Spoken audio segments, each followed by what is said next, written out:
Hare Krishna, dear devotees. Please accept my humble obeisances. All glories to Srila Prabhupada.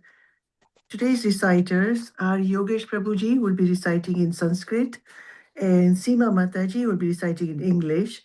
They're reading from Canto 3, Chapter 26, verses 16 to 29. Yogesh Prabhuji, please start with the invocation 3 times whenever you're ready. Hare Krishna. Om Namo Bhagavate Vasudevaya. Om Namo Bhagavate Vasudevaya. Om Namo Bhagavate Vasudevaya.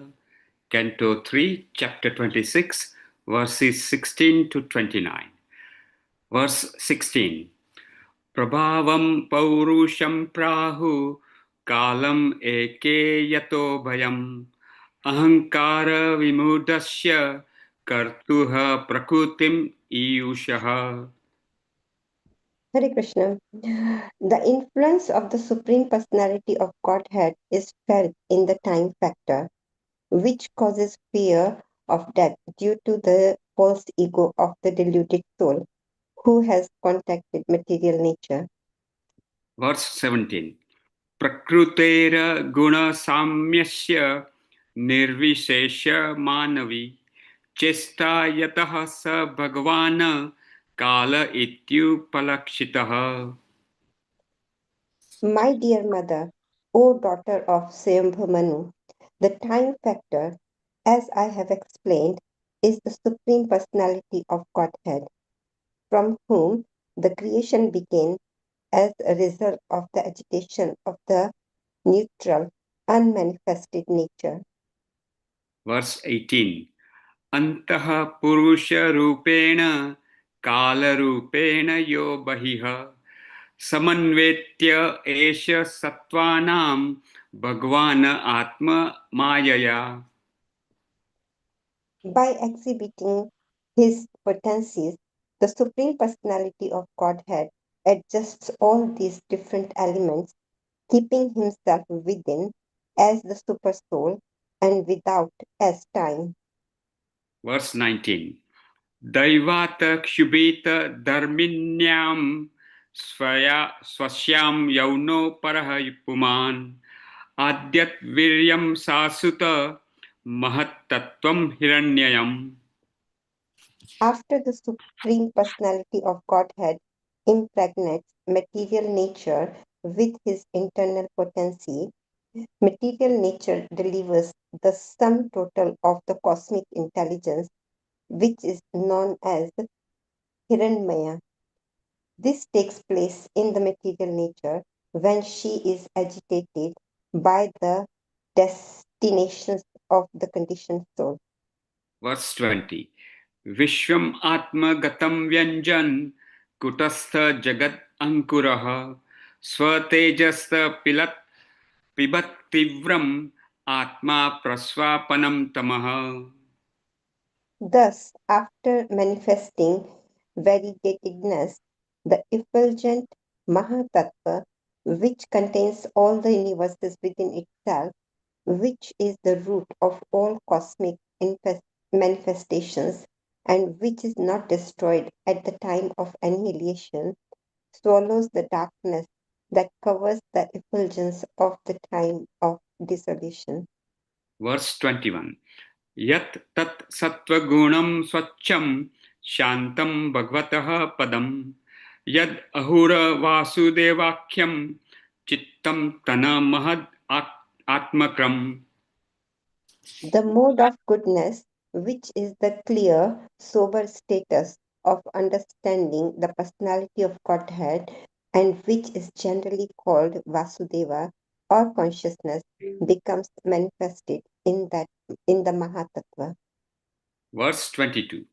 Swachatvam avikaritvam shantatvam iti chetasaha vrittibira lakshanam proktam yatha pamam prakrutiha para. After the manifestation of the Mahatattva, these features appear simultaneously. As water in its neutral state, before coming in the contact with the earth, is clear, sweet, and unruffled. So the characteristic traits of the pure consciousness are complete serenity, clarity, and freedom from distractions. Verses 23 and 24. महत्तत्वाद् विकुर्वाणाद् भगवद्वीर्य संभवात् क्रियाशक्तिर अहंकारस त्रिविधः समपद्यत वैकारिकस् तेजसश्च तामश्च यतो भवः मनश्च मनश्चेन्द्रियाणां च भूतानां महताम् अपि. The material ego springs up from the Mahatattva, which evolved from the Lord's own energy. The material ego is endowed predominantly uh, with active power of three kinds: good, passionate, and ignorant. It is from these three types of material ego that the mind, the senses of perception, the organs of action, and the gross elements evolve. Verse 25. सहस्र शिरसं साक्षाद यम अनंतं प्रचक्षते संकरक्षणाख्यं पुरुषं भूतेन्द्रिय मनोमयम्. The threefold ahankara, the sources of the gross element, the senses and the mind, is identical with them because it is their cause. It is known by the name of Sankarsana, who is directly Lord Ananta with 1,000 heads. Verse 26. कर्तृत्वं करणत्वं च कार्यत्वं चेति लक्षणं शान्तघोर विमूढत्वम् इति वास्याद् अहनं कृतेः. This false ego is characterized as the doer, as an instrument, and as an effect. It is further characterized as serene, active, and dull according to how it is influenced by the modes of goodness, passion, and ignorance. Verse 27. वैकारिकाद् विकुर्वाणान् मनस तत्त्वम् अजायत यत् संकल्प विकल्पाभ्यां वर्तते काम संभवः. From the false ego of goodness, another transformation takes place. From this evolves the mind, whose thoughts and reflections give rise to desire. Verse 28. यद् विदुरह्य अनिरुद्ध्याख्यं ऋषिकाणाम् अतिश्वरं शारदेन्दिवरं शश्याम सरस्व सरान्ध्यं योगिभिः शनैः. The mind of the living entity is known by the name of Lord Anuruddha, the supreme ruler of the senses. He possesses a bluish black form resembling a lotus flower growing in the autumn. He is found slowly by the yogis. Verse 29. तेजस्त तेजस्तत तु विकुर्वाणाद् बुद्धि तत्त्वम् अभुत्सति द्रव्यस्फुरणं विज्ञानम् इन्द्रियाणाम् अनुग्रहः. By transformation of the false ego in passion, intelligence takes birth. O virtuous lady, the functions of the intelligence are to help in the ascertaining the nature of objects when they come into view and to help the senses. That completes today's recitations. Hare Krishna. Hare Krishna, thank you very much. Please forgive me for any mistakes. Hare Krishna. Hare Krishna, Yogesh Prabhuji and Siva Mataji for your beautiful recitations. I would hand over to Mamta Mataji. I see her here. Jyoti Mataji, have you got any? Yeah, I'm just Do going you have to issues? call her. Hello. Going to call her. Okay.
Hare Krishna, Mataji. Please accept my humble obeisances. All glory to Srila Prabhupada. Hare Krishna. Hare Krishna, Hare Mataji. Krishna, Mataji. You have finished the prayers, Mataji? We just did. We just finished the Oh, recitation. okay, no worries. Thank you so much. But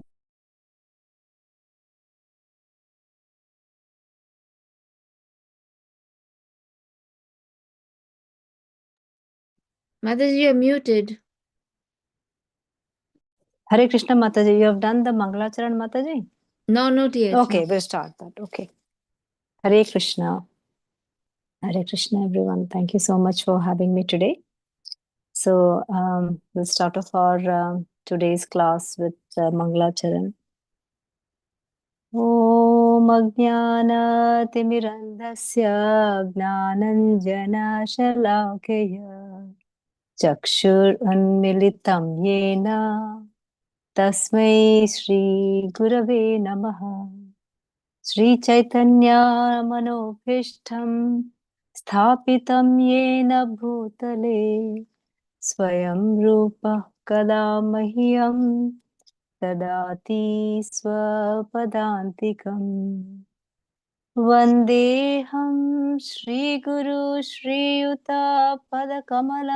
श्रीगुरुन् वैष्णवांश्च श्रीरूपं साग्रजातं सहगणा रघुनाथान्वितं तं सजीवम् साद्वैतं सावधूतं परिजनसहितं कृष्णचैतन्यदेवम् श्रीराधाकृष्णपादान् सहगणा Lalita श्रीविशाखान्वितांश्च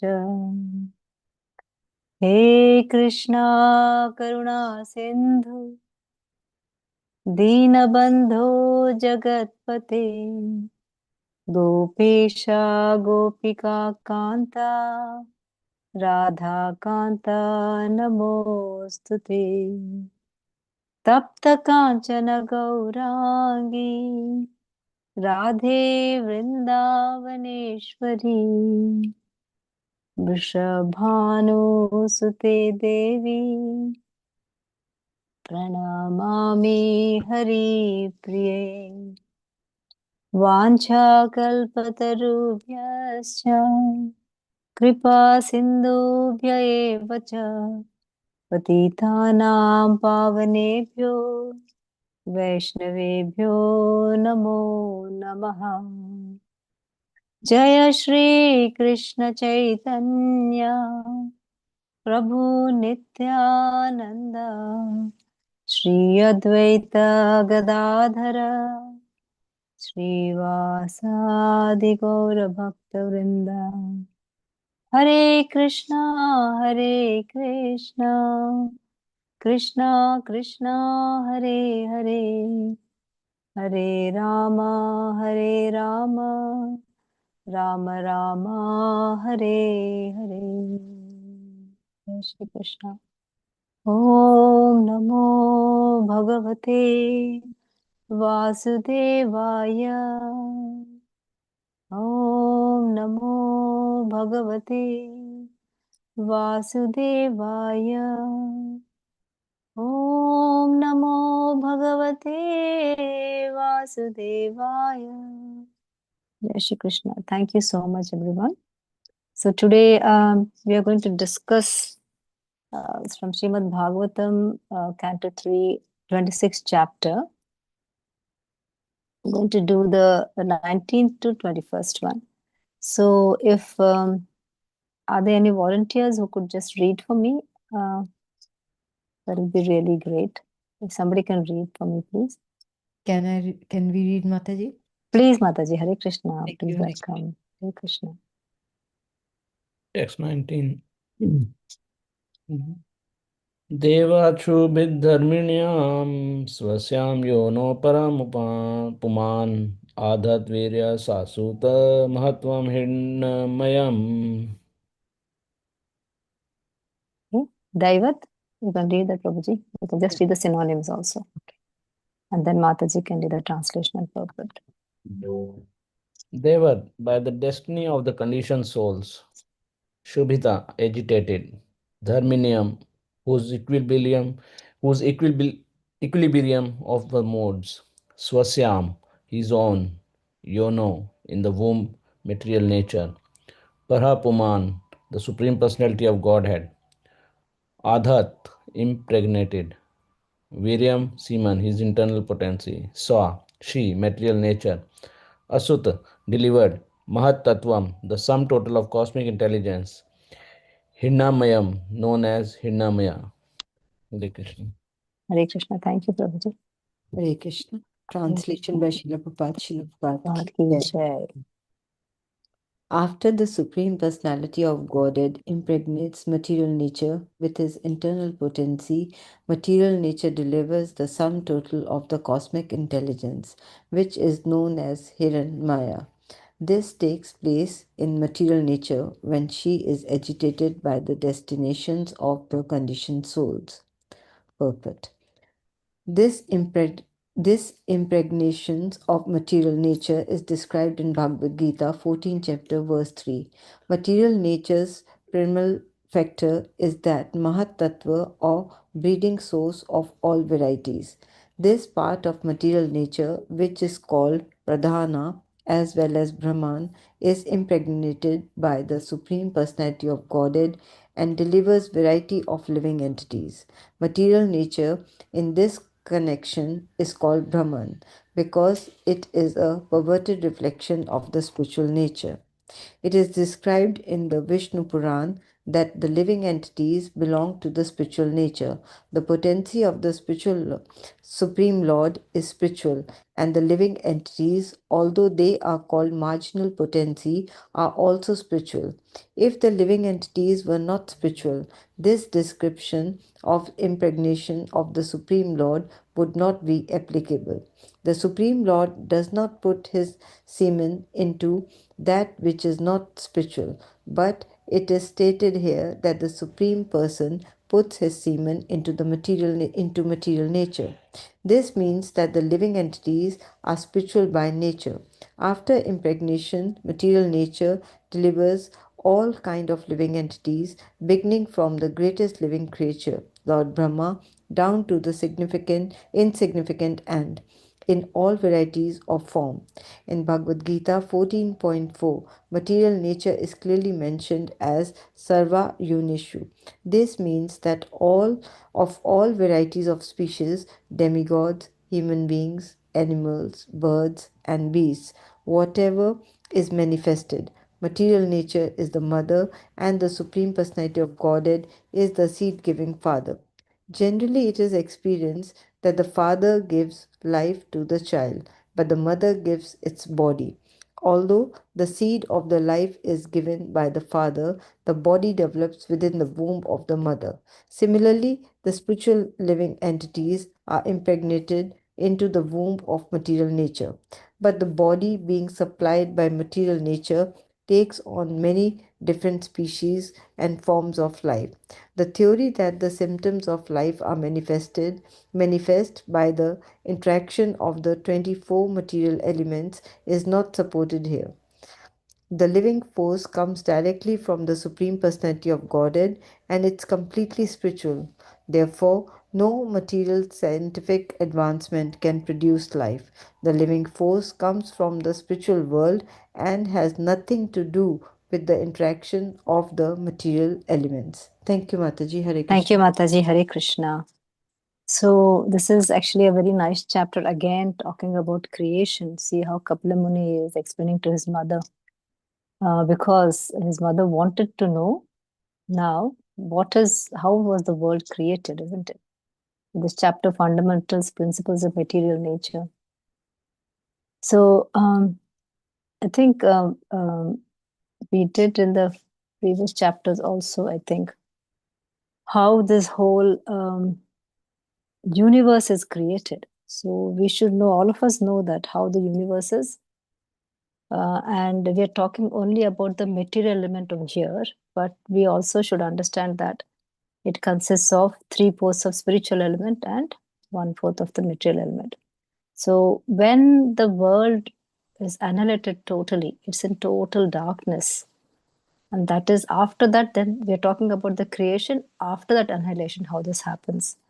And it is none other than the Supreme Personality of Godhead, who is the supreme controller, and he is the most powerful. From him, the whole world is created. But then there are these elements which we have, which also the God creates, but they are usually present in the inactivated form. So when they're present in this inactivated form, but they're in the elements, we call that area as Mahatattva. So Mahatattva, where we have all these elements, but they are not in the activated form. And then when all these elements are there, along with, you have again the modes, you have the three modes of goodness, passion, and ignorance. When they are present, but they're not totally amalgamated into the material nature.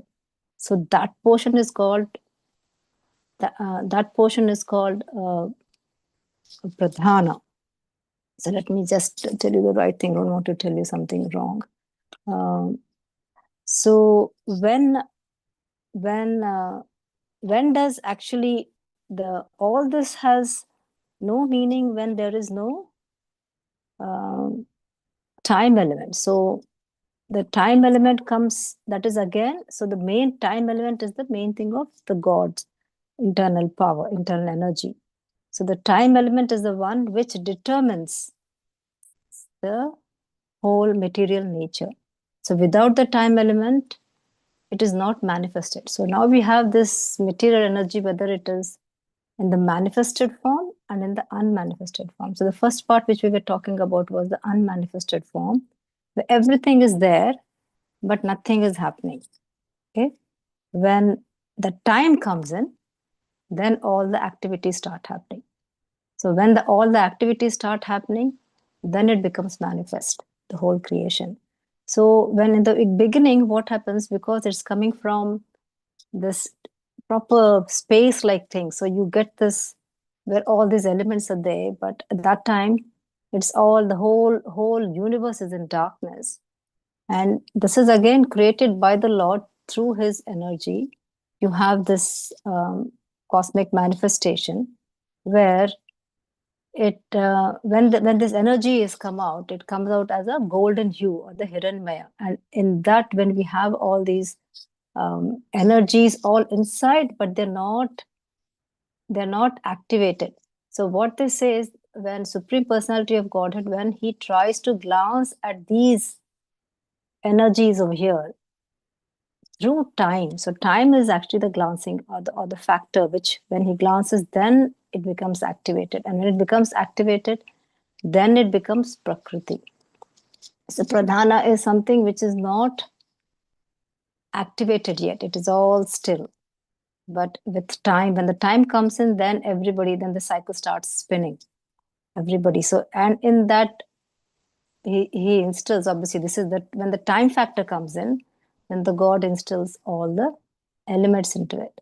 So we know, all of us know that all of us are marginal energies or jivas we have. And we have also, so they are basically, this whole world is how it is made up of 5 elements, which you can say they are. Let me just go a bit more. So basically, this whole world is actually, you have to understand that. So Bhagavad Gita, basically the Bhagavad Gita, it entails the comprehension of 5 basic truths. What it says is, we have eternal and non-eternal elements in this whole world. So the eternal elements, what we call are Ishvara, who is obviously the controller, and we have all the living entities, or the jivas, and then we have a prakriti, or the material element, and we have time, or the kala, which is the duration of all the living entities in this world, and we have karma. Karma is the activity which is produced by all these elements, So the eternal factors which we have in this is, you have your God is eternal, Jiva, because he has a super soul, is eternal.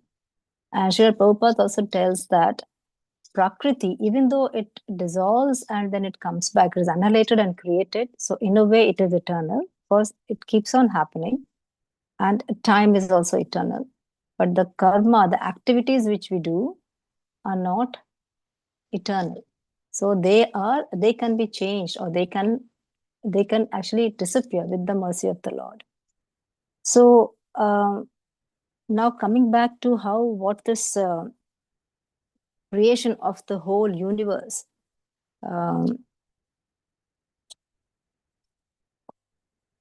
is that, okay, 1 second, slightly a bit. So we all of us know how the first universe was created with all the energy of the Lord, first expansion of the plenary portion of the Lord Sri Krishna was Lord Balrama comes, and from him comes again all the 4 expansions of Sankarshana, Vasudeva, Pradyumna, and Aniruddha. And then again we have a second expansion, it happens, and from Sankarshana comes the Karanodakshaya Vishnu, and from them comes the Garbhodakshaya Vishnu. From his sweat pores, and each universe comes out. Whenever he breathes in, it goes in. Whenever he breathes out, when he exhales out, then a universe is formed, and into that universe we have Garbhodakshaya Vishnu, and from Garbhodakshaya Vishnu, all the water, he sweats out, and all the water comes out and causes the causal ocean, and where Garbhodakshaya Vishnu goes and lies down in the deepest part of the water, and from his navel comes a lotus flower and Brahma, and then the creation of all the 7 worlds, and into each jiva, into each living entity, we have the super soul, Kshirodakshaya Vishnu, and then from into each entity, they have the super soul going and living into it. So over here, in this particular chapter, what Kapila Muni is trying to tell his mother Devahuti is that in the beginning, the earth, when it is formed, it is quite still, and then later it can only become active. Actually likes to be still, but once the time comes in, then all the living entities become so restless that it has to manifest. And because of the time factor, that when the time starts ticking, then everybody needs his activities to be done, and then whole thing manifests. So what over here Srila Prabhupada is trying to say that it is the way how we see impregnation is like we are only thinking about the materialistic thing, isn't it? In human, that's our conditioned souls we are. So we are thinking only about the materialistic thing. It is not like that. So it is just the glance, but it is his internal potency. Without that energy, without that seed, without that thing, there is no life. So what everything material, all the elements in the whole of the cosmic manifestation, they are without any energy, without any life, if Krishna has not put in that internal energy, which is called as the seed. So because of this seed, then comes the manifestation of all these living entities. So in one way, they are the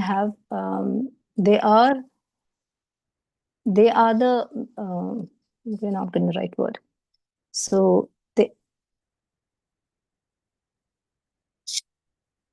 they are the ones which because of the different living entities, then this whole world is formed. Now how the life is manifested, and what are the 24 elements which are formed over here, which again is manifested by the Lord, and again from each element how each activity is performed and what is their functions and all that. It comes as a mixture of this cosmic manifestation. So if we go back again into this thing of there's a lot of confusion between Pradhana and Brahman and all. There's a mixture, but sometimes it is equivocal as that. Sometimes they say Brahman is just the effulgence, but then again, this effulgence the same as the elements over there, but without the activities.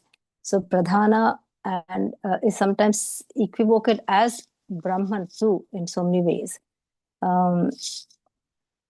So, so over here in Bhagavad Gita, if we can go back to 14.4, I will tell a bit more in detail. As it says, Sarvayonishu Kaunteya Murtaya Sambhavanti Yaha Tasam Brahma Mahadyonir Aham Bija Pradapitaha. So in this verse, it should be understood that all species of life, O son of Kunti, are made possible by birth in this material nature. And I am the seed-giving father. So without him, nothing is alive. Nothing is alive over here.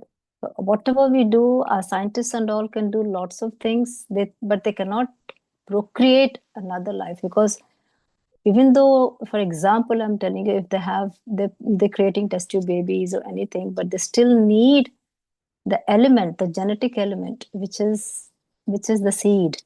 And also in the ovary, they have the genetic element, but the genetic element comes from, the genes come from the Lord. So that is why so that particular gene is used to produce the jiva. So the jiva can be in any form. It can be in the form of human being, or it can be in the form of a small worm, or it can be in the form of an ant. It can be in the form of Brahma. So all these are living entities. So that is only created by the Lord. The other things are all building materials in a way. So all the other elements are in a sort of building materials. But the life comes into all of these elements once the Lord puts in his energy into it. So over here, just a quick purport of this verse. It says that it's clearly explained that Supreme Personality of Godhead is the original father of all living entities.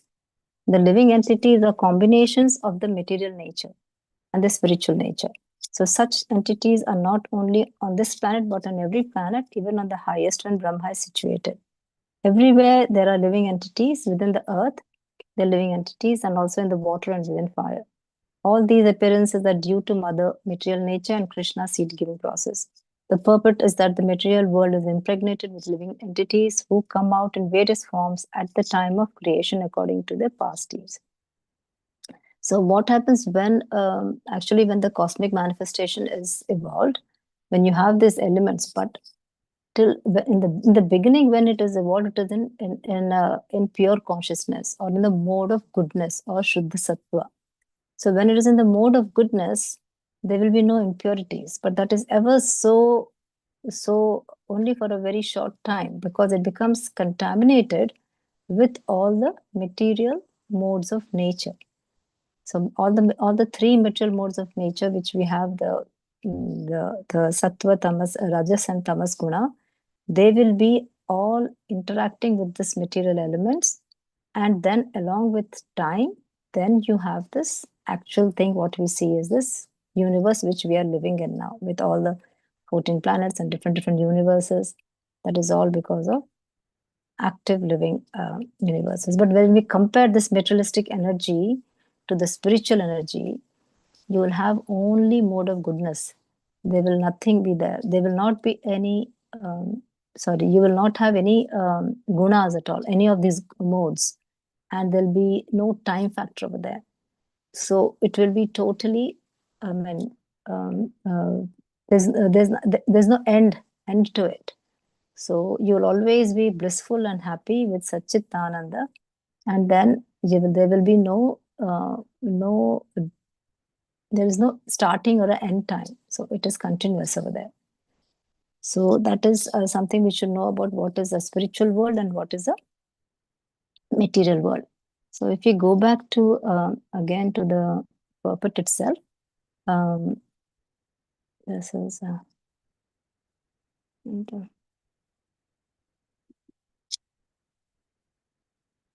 sorry, I just went into a different chapter.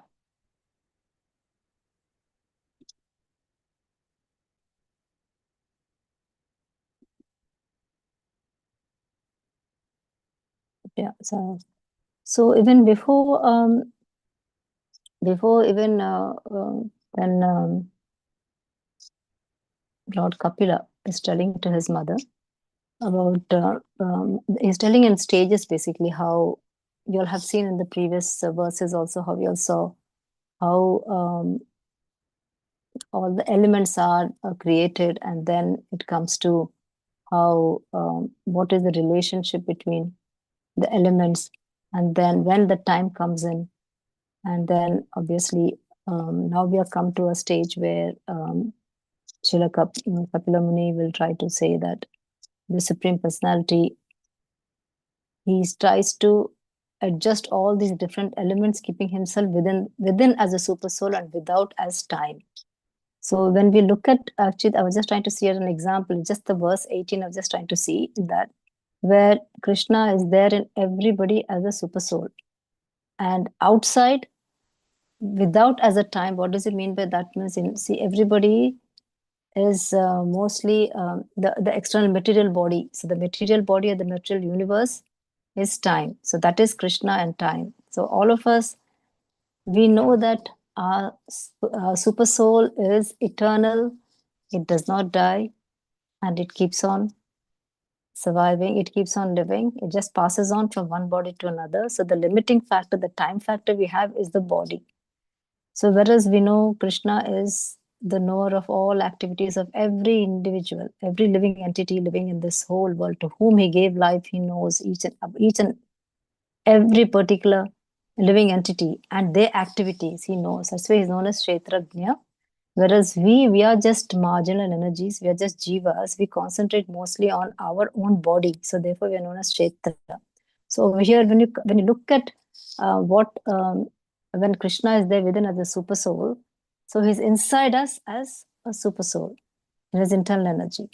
And as is the external energy, he's outside us in the form of flesh, bones, and everything as time. So these elements, they die after a certain time. And so when we actually concentrate too much on this material energy, or when we concentrate on a body too much, then we are very scared of death.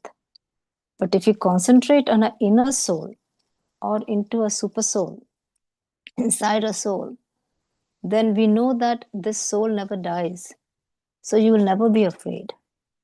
So what Krishna consciousness has done to all of us is made us awake. So awake and know what soul is. So again, in these elements, when we look and see, when the world was created first, when Krishna was alone without his internal energy, that element is really pure. And pure is pure Shuddha Sattva, they say. So that is, and that form is actually called as Vasudeva. So all of us are supposed to actually pray to Vasudeva for us to awaken our inner consciousness, a pure consciousness. So that is one thing Srila Prabhupada tries to tell. I'm just reading bits and pieces, but I'm just trying to say what comes to my conditioned memory is that. So for me, what I can understand from here is whatever the material is, manifestation is being created. But how are we as our life, as as the chance given to us, what are we doing? And are we actually utilizing this time? And why is Krishna giving us that time? And plus, also Srila Prabhupada tells in the various purports of here, when you go down, is that when he comes as a super soul, he just sits with us. He sits in our heart as a super soul, but then he's with our soul also. Our individual soul is also there. But he gives the individual soul all the independence. So now imagine this individual soul is, should we say, just you're at the edge of this planet Earth, or whatever you're looking. At one side you look at this materialistic earth, and the other side you look at the spiritual sky. So the more, whichever side you look more, you get really involved into that more. So for the materialistic thing, we would say we get involved into the materialistic energy if you look at the material energy more. So when you forget Krishna, or when you forget your super soul who's looking at you, who's there at you, but you do not remember him, you turn your way away towards the material energy, then you will get yourself entangled into all the material involvement. So the more you look into your body, the more you look into your physical aspects of your body, or look into the physical aspects of this material energy, the more you become entangled. And then the more you become entangled, the more you create activities, and then with the activities, you again create good karma or bad karma. Then depending upon these activities, again, then you take another life, and then and so on and so on. But if you turn towards the spiritual sky or towards the antaratma or towards your super soul, then you will be energized with that. And all of us are actually, when we came into this, when we come initially, you are not contaminated so much by the material energy. But once you that was the very initial stage when they say that you're very, very pure, but then later you become contaminated. The best example I can take is when a baby is born, just when child is born, they're so very pure, but afterwards what happens, they start taking in all the material energies surrounding them, and then they develop all the different features. And then later, obviously, depending upon their actions, then they do good things or not so good things or whatever it is as they grow up, the persons. Or you can, for example, like in a house, the mother knows everything, where the parents, they know exactly what is happening everywhere. But when a child is still immature, still doesn't know, they try to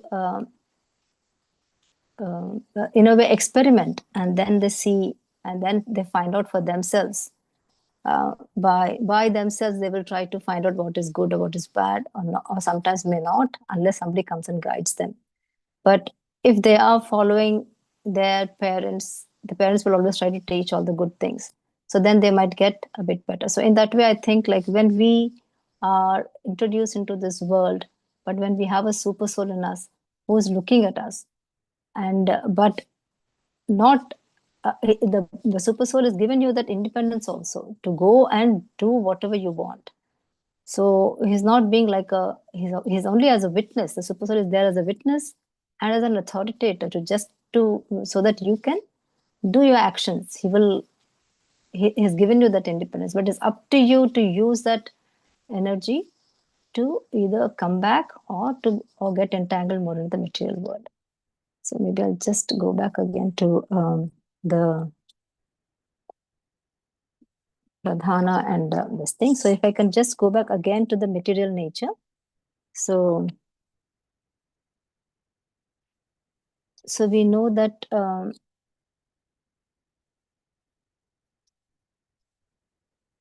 so I just went through all the, we can just go quickly through this. So the total material substance, which we call substance, or which is Brahman, or the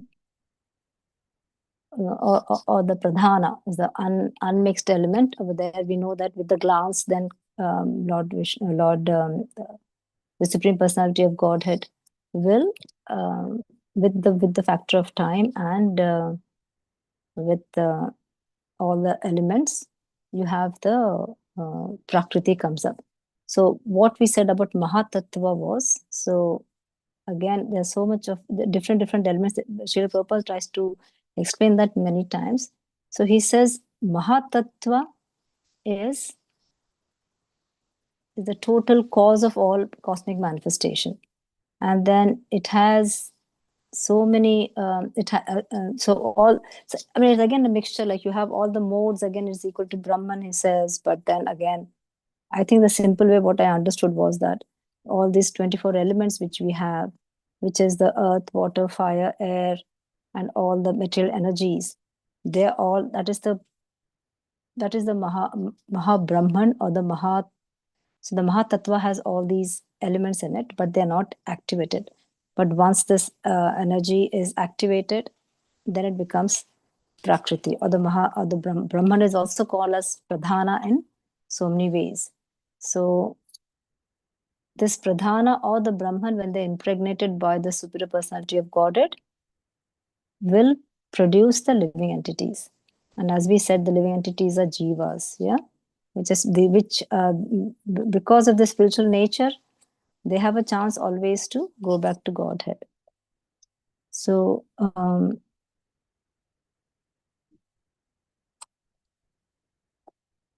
so the Supreme Personality of Godhead, obviously with his different energies,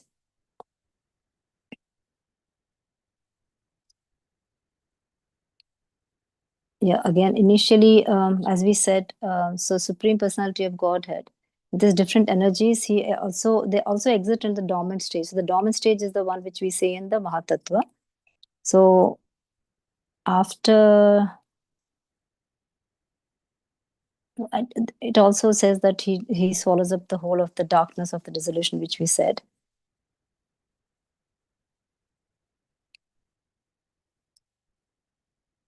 Yeah, we said about the Vasudeva manifestation. I'm just trying to see what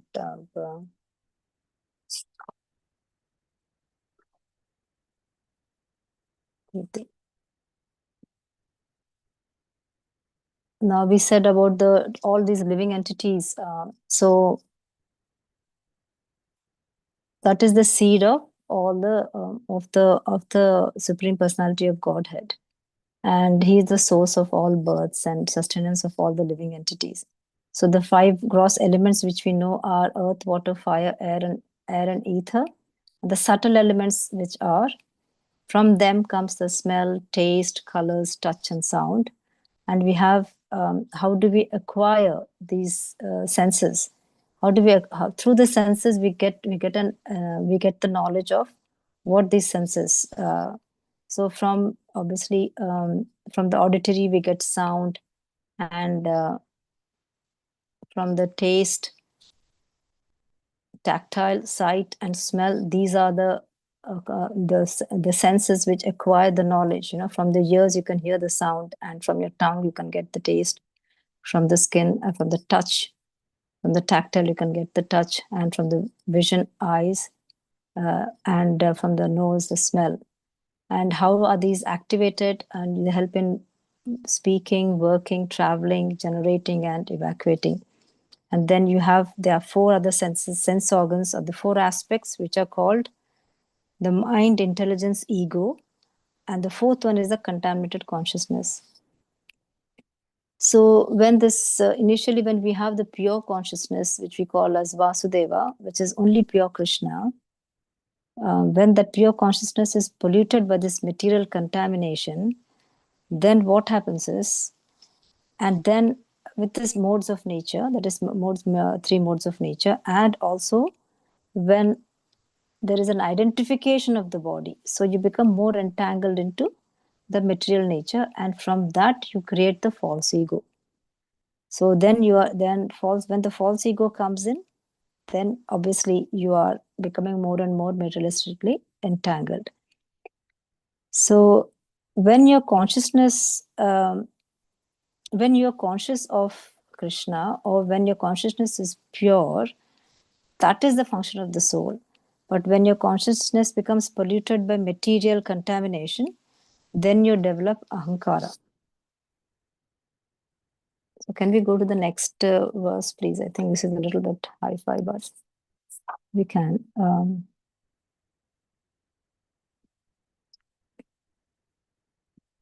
Verse 20.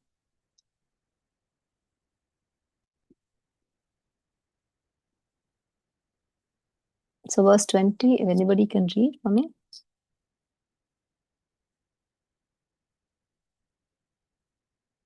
It's okay. Vishvamatma Vishvamatmagatam Vyanjan Kutastho Jagadhankara Swatejasa Pibati Vramatmapraswapanam Tama. So Visvam, the universe, Atmagatam, contained within itself, Vyanjan, manifesting, Kutastha, unchangeable, Jagat Ankuraha, the root of all cosmic manifestation, Swatejasa, by its own effulgence, Apibat, swallowed, Tivram, dense, Atma Praswapanam, which has covered the Mahatattva, Tama, darkness. Thus, after manifesting variegatedness, the effulgent Mahatattva, which contains all the universe within itself, which is the root of all cosmic manifestation and which is not destroyed at the time of annihilation, swallows the darkness that covered the effulgence at the time of dissolution. Since the Supreme Personality of Godhead is ever existing, all blissful and full of knowledge, his different energies are also ever existing in the dormant stage. Thus, when the Mahatattva was created, it manifested the material ego and swallowed up the darkness which covered the cosmic manifestation at the time of dissolution. This idea can be further explained. A person at night remains inactive, covered by the darkness of night, but when he is awakened in the morning, the covering of the night or the forgetfulness of the sleeping state disappears. Similarly, when the Mahatattva appears after the night of dissolution, the effulgence is manifested to exhibit the variegatedness of this material world. So again, Srila Prabhupada is telling how when the Mahatattva appears, what happens to the darkness and how this whole thing is again becomes activated and become more effulgent.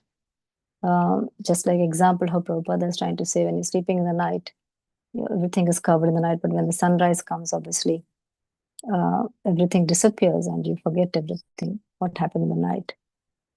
I will just do the next verse and then maybe I could just try to. Yattat sattva gunam swachham shantam bhagavatah padam yad ahurvasudevakyam chittam tan mahadatmakam.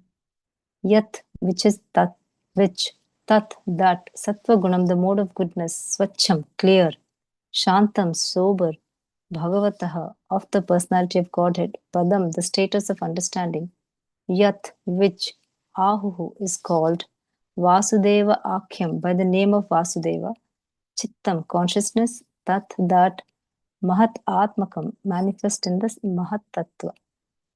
Translation: the mode of goodness, which is clear, sober status of understanding, the personality of Godhead, and which is generally called Vasudeva or consciousness, become manifest in the Mahat Tattva.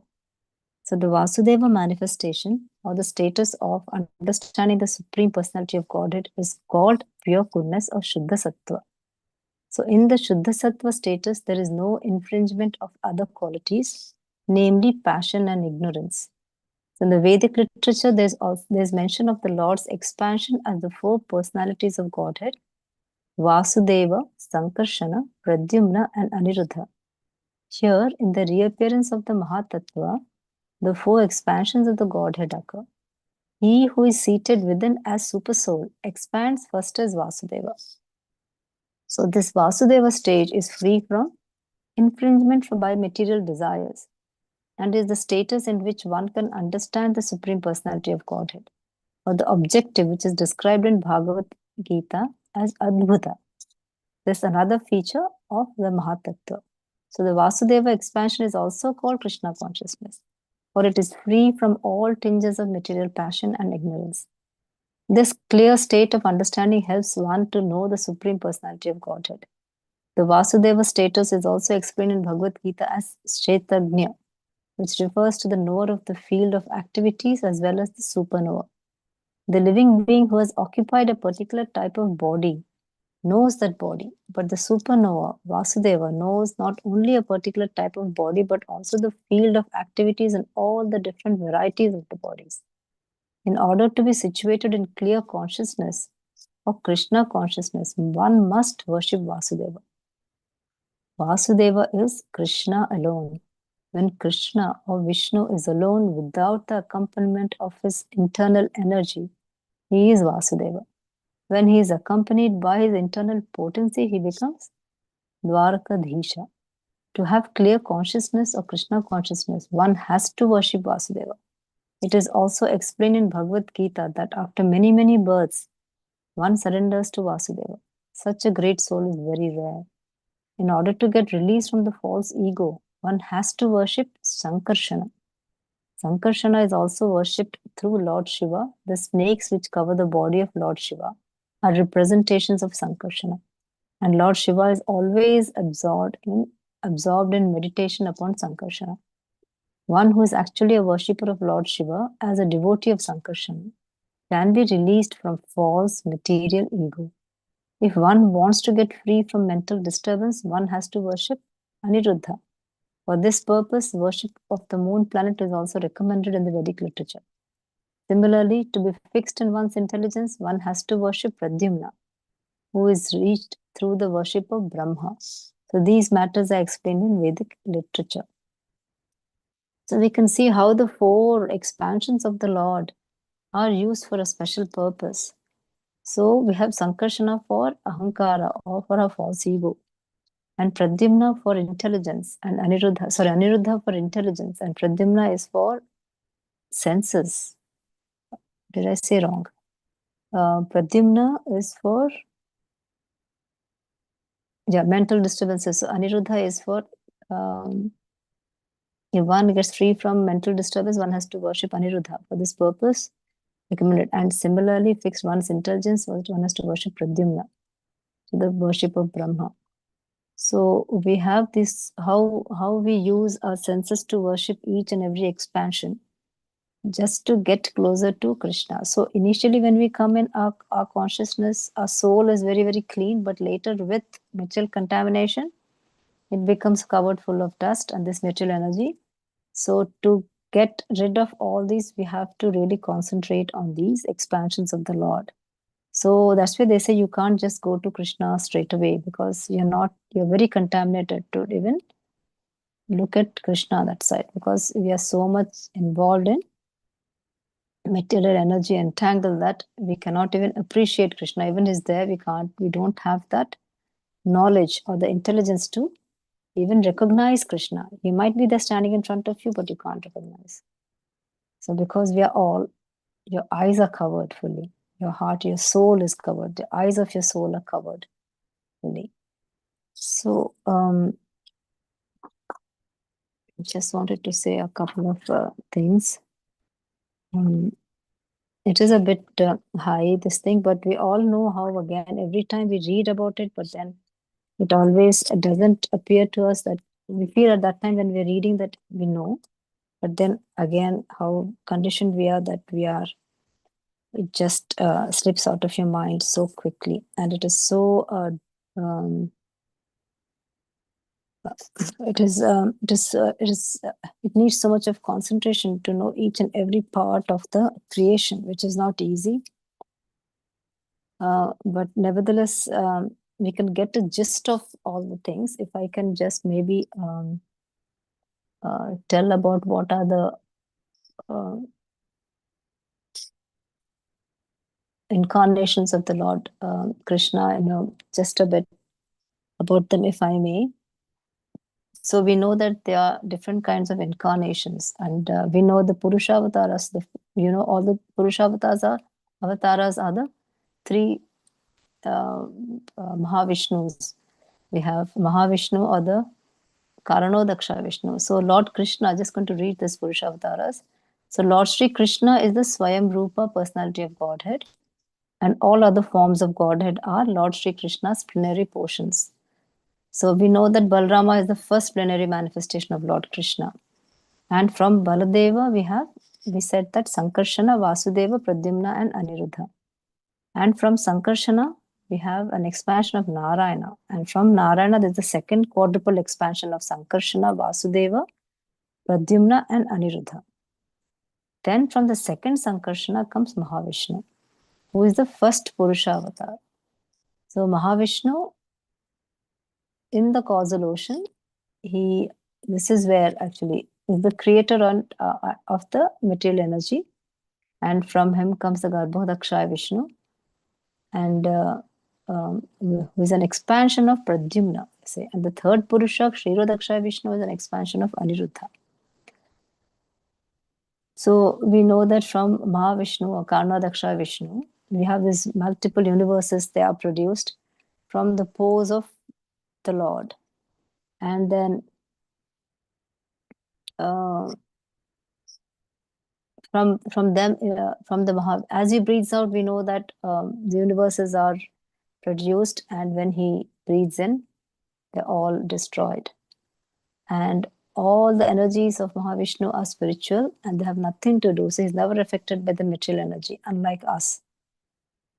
And whereas the second Vishnu incarnation we have is the Garbhodaksha Vishnu, so who enters into each and every universe, and then from his body you have the water coming out, and then he lies down in the water, and from his navel then we have this lotus flower, from where we know how Lord Brahma is created from there. So we know in that stem of the lotus flower, obviously we have these universes again, And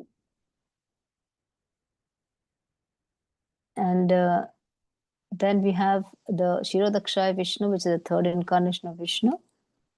And from there, he's also the Kshirodakshaya Vishnu is also the Paramatma in all of us.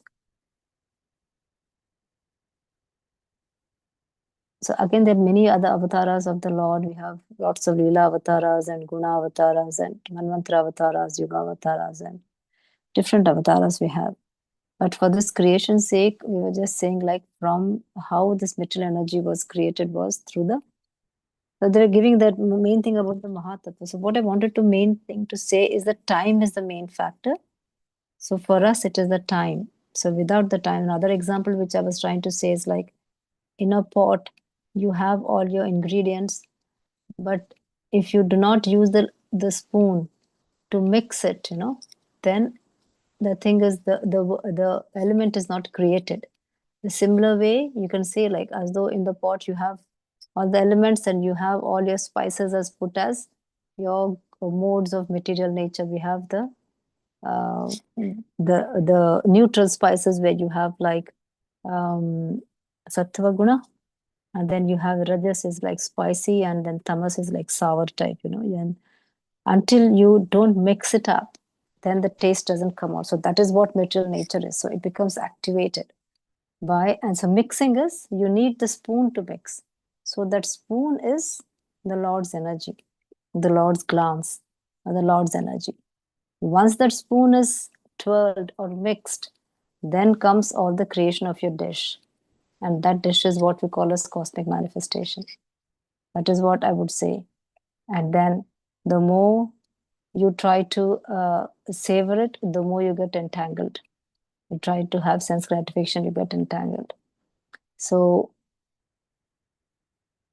as we say again, looking at a super soul and see how Krishna, who is the super soul, basically we have to understand is that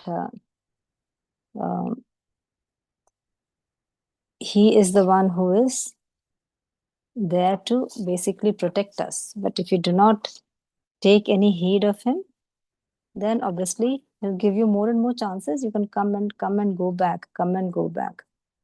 So again, another couple of things which we wanted to say also. So in this whole cosmic manifestation, we have the 24 elements which we said. There were the 5 gross elements we had, the 5 subtle elements we had, and the 5 senses of acquiring knowledge, and the 5 active organs, along with the 4 internal senses. There are 24 elements in this cosmic manifestation. The 25th element is time. And then 26th element, sometimes they say 26 elements, where is the Supreme Personality of Godhead. So when we say, in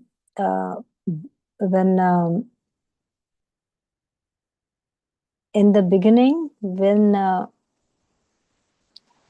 with the modes of material nature, when we have this Pradhana or the Brahman, with the modes and with the expansions, it is called a Saguna Brahman, because they consist of all the 25 elements.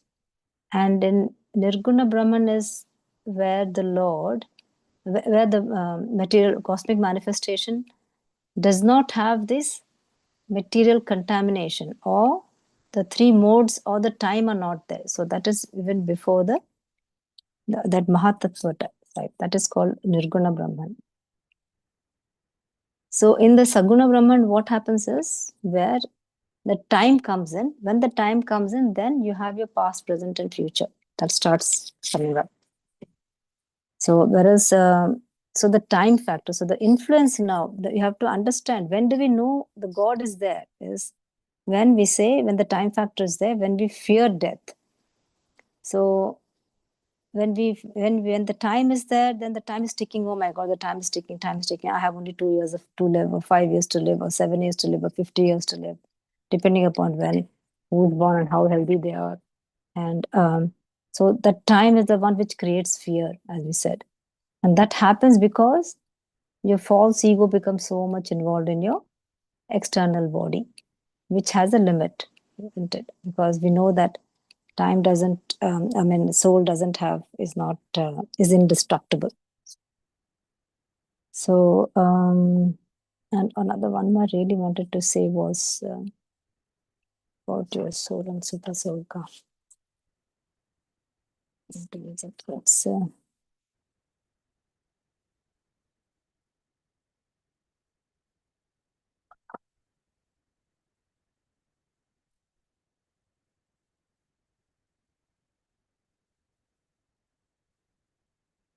I think that's it. I think I wanted to say about the super soul, but I can't get it.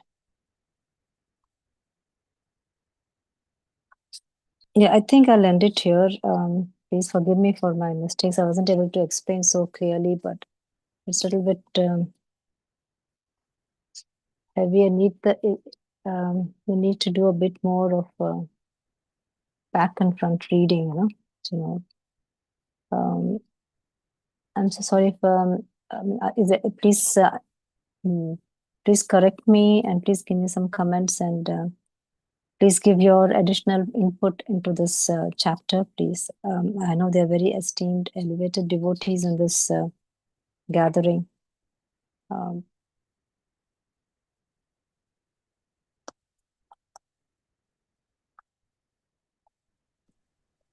Hare Krishna, Mamta Mataji. Thank you for that wonderful class. It was so clear, concise. Mataji, I've got a couple of questions. In relation to that last paragraph of text 21, there's reference to Sankarsana is also worshipped through Lord Shiva. Yeah. Lord Shiva is the greatest Vaishnava and the greatest devotee of Lord Krishna. Why is it then in the mode of ignorance? And why is he in that mode of ignorance? How does that affect us? What is that connection? So over here, it says that in this incarnations of Vishnu, then you also have these three incarnations called Brahma, Vishnu, and Shiva, right? In this, so if I can just say, when the world is created, so we had material energy cannot achieve. So when it is required, the Vishnu takes the form of Lord Shiva and annihilates the cosmic creation. The three secondary incarnations, Brahma, Vishnu, and Shiva, are the predominant deities of three modes of material nature. So normally, why? Your question was why is in the mode of ignorance? Yes, and the people who worship him. So are they worshipping ignorance as such? What is the connection? I think so, mostly because because in a way they are worshipping not ignorance as such, but they are ignorant that they do not realize. But Shiva is not ignorant of here. You have to understand. Yes. Shiva is the highest Vaishnava, we know that, and he's again a part and he's also created from Mahavishnu. Yeah. So, but they're trying to tell about the false ego which is there, so that attracts more. This is what is my understanding. And because a person has so much of false ego that they're attracted towards, because Sankarsana, he is the first one actually. All of us go, if you ask me, he is the first. Through Shiva we go through other people, we come towards Vishnu, if you ask me, because through Shiva we remove our false ego. So Shiva is not false ego. Shiva is not ignorant. It is, we are ignorant that we are not able to understand Shiva. Because Shiva is actually taking our ignorance away. He is, if you pray to him, then he takes away your ignorance. And then he will make you realize that you are not a materialistic person. You're full of false ego. That false ego should go out. When the false ego goes out, then the detachment goes. The detachment from this materialist world goes, and then you turn towards Krishna. So that is what he is actually. He creates a path for us to go to. I can tell you my example for me to come into Krishna consciousness for me. Actually, wherever I went, I used to go. I went to Mount Kailash, and I was always thinking, like, why did he make me go to Mount Kailash? And then I came to Krishna consciousness. So I'm trying to relate.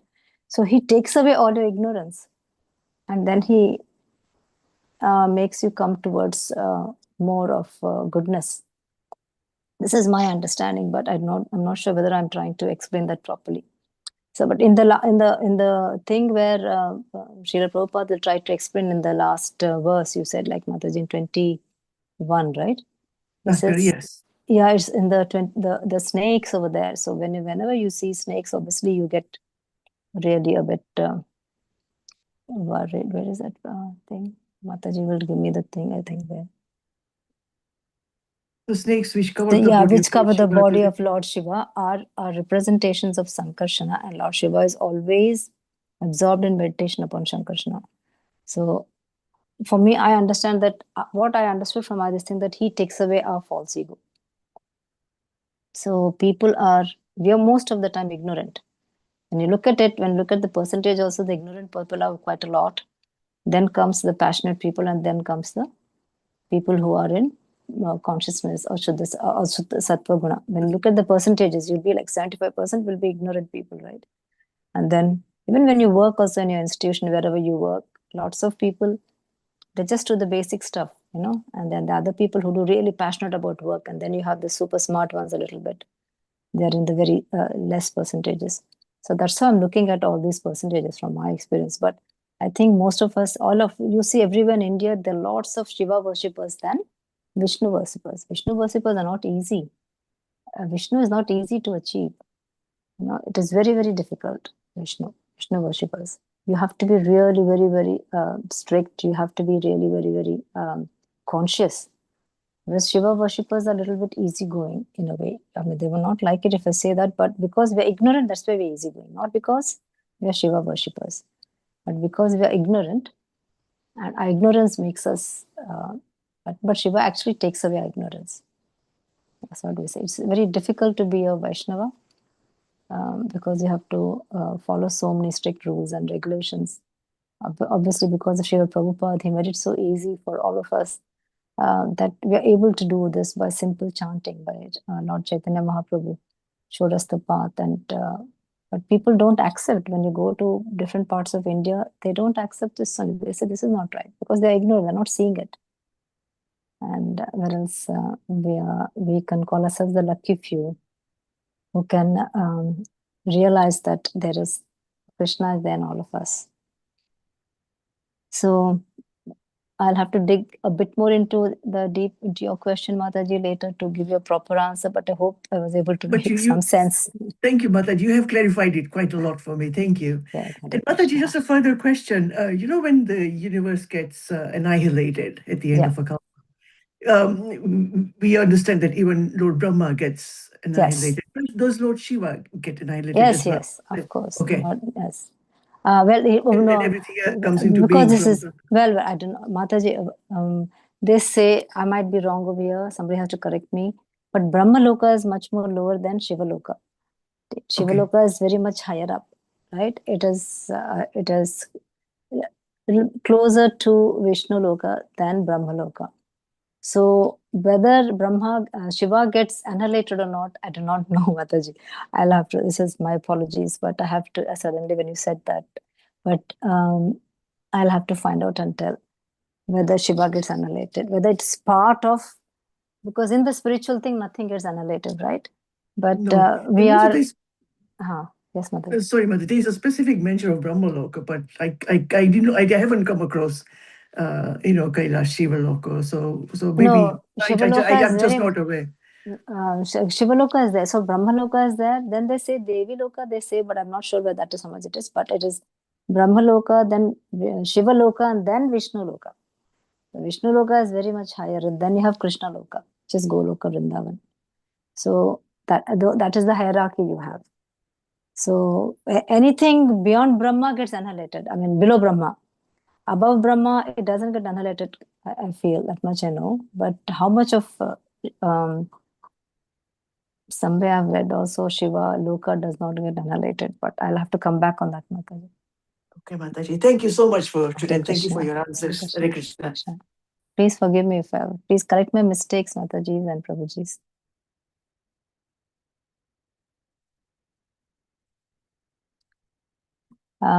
Any other questions, Mataji? Any corrections, please?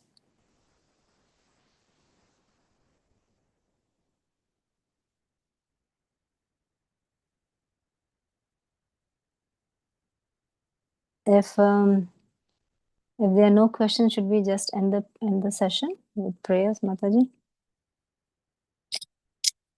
I think we can do that, Mataji. Okay, Thank you Mataji. so much, Mataji. Wonderful class. Krishna Thank you. Mataji, I'm not sure. Hare Krishna, Krishna Arpanamastu. Thank you, Mataji, for a wonderful class. Thank you, Mataji. Hare Krishna. Hare Krishna. Should we start the prayers? Yes, please, Mataji. Vancha kalpatarubhyascha kripa sindhubhya eva cha patitanam pavanebhyo vaishnavebhyo namo namaha. अनंत कोटि वैष्णववृंद की जय। श्रीमद् भागवतम की जय। श्रील प्रभुपाद की जय। हरे Krishna. Hare Krishna. Thank you, Mamta Mataji. Thank you so much. Mataji. Hare